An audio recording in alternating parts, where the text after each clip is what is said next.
Hi! Heto, nagluto ako ng liver steak. Yan siya. Luto na yan.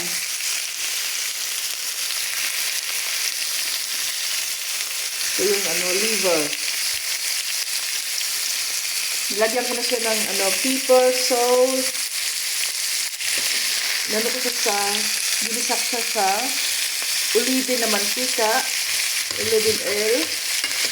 Tapos, nilagyan ko ng buong roll na bawang. Ito siya.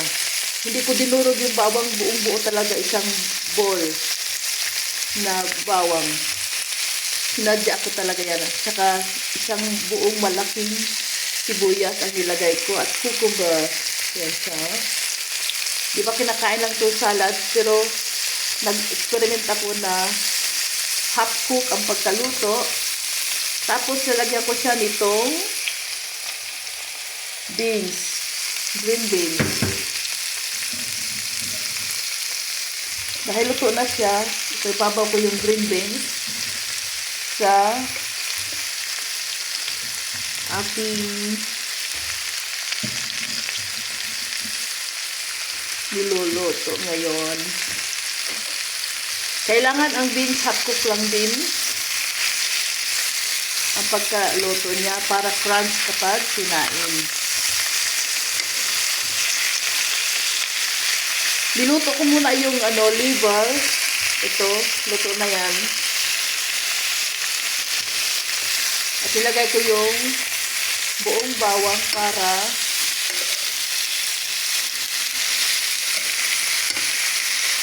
hindi ako mahilig kumain ng bawang, pero nag-try lang talaga ako ngayon.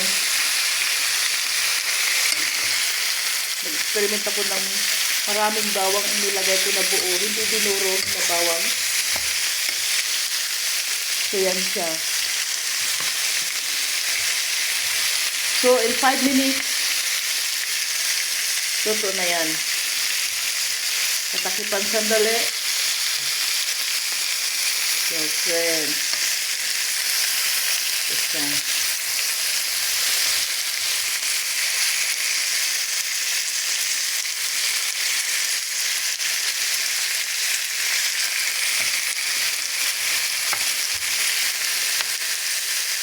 Hindi ako kakain ng kanin ngayon. Ito lang ang kakainin ko. Cucumber at saka beans na dinito sa bawang at sibuyas sa olive oil na kalahating kilong liver steak. Yan. Yung liver steak na aking niluto. So, for watching.